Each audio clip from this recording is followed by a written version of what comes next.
Allan Erickson is the 11th most published drug warrior author in the United States. He is the news hawk for the Medium Awareness Project, a member of the board for Voter Power, and a member of the Drug Policy Forum of Oregon.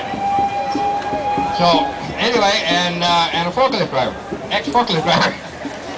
Anyway, and he also represents LEAP, which is really something you need to hear about if you know who to LEAP. So, okay, Allan, appreciate it. Well, thank you all for showing up. This is a nice crowd. Little demonstration here. What is that? Cigarette. Ah, we don't know, do we? Well, one choice kills 400,000 people a year. One choice doesn't kill anybody. The one that kills 400,000 people a year is illegal. The one that doesn't kill anybody is illegal. Cigarettes, you can buy them at any store in town. Ganja, you got to be careful. But the point is, our laws against pot are based on lies. There's no science, no fact. It's stories of black men raping white women. Your white children will turn into black jazz musicians. You know, all these terrible things. But we know the truth. We know the truth. Marijuana, cannabis, pot, herb, ganja, whatever you want to call it. Apparently, there's many supporters of the herb here. We need to continue doing what we're doing. Barack Obama has, he's kind of wishy-washy on it, but he's coming along. We need to push him. We need to keep pushing him. The #1 question on his governmentchange.org, whatever it is, was about legalizing pot. We rule the internet. Keep at it. Thank Mayor Piercy again. I know many people have today, but thank Mayor Piercy for coming out here. That's really good. It shows some fortitude. The National Conference of Mayors, I don't remember what year, but they came out in support of ending the drug war. It's not a risky proposition to make. Everybody knows it's wrong. The AARP, you old people might know who they are.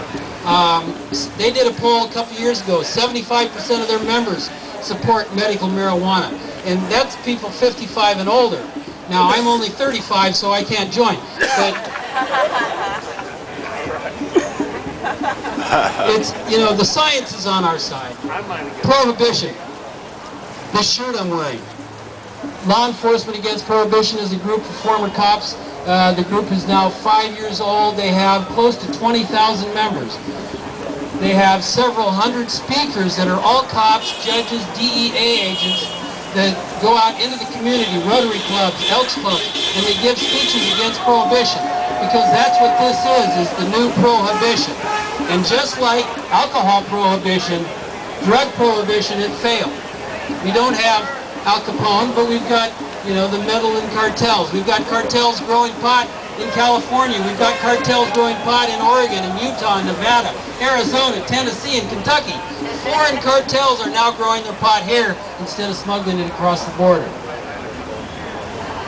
Here in Oregon, in fact last year, over 250,000 marijuana plants were seized from these large grow-ops.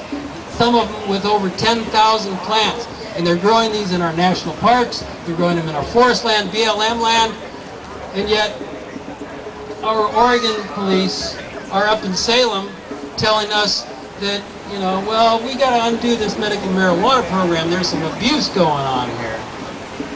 Well, people who abuse marijuana, they fall asleep on the couch. People that abuse alcohol, they go out and drive. There's 30-some thousand people a year die in cars. Half of those die from alcohol in cars. We have the whole gamut of drugs that are now everywhere. When Prohibition started, Prohibition drugs started over 100 years ago. But it's been a progressive system. Pot was banned about 70 years ago. The other drugs have, fallen in. Methamphetamine, oh my God, it's a curse. But fewer people die from illegal drugs than die from car accidents. Fewer people die from illegal drugs than die from alcohol. It's the climate of fear that they want us to live under.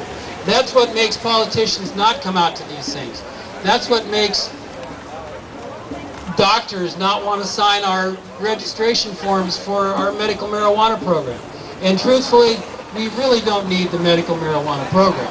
We need to legalize cannabis. Legalizing cannabis protects not just the patients, but it protects any of you that smoke, it protects any of your relatives. You know, if we can grow beer, if we can brew beer, we can grow pot. If we can make wine, we can grow pot. You know, we don't have to buy it. We can grow it. And there are a few people here in the audience, I know, that have spent time in jail for doing just that, for gardening. When gardening is a crime, we've reached a bad place in America. And I just, I encourage you all to keep coming out to these things. Hemp Fest coming this summer. We've got one here. We've got one in Portland. We've got one in Seattle. You know, support your Hemp Fest. Support your hempies. Become a cannabis. Free the weed. Thank you.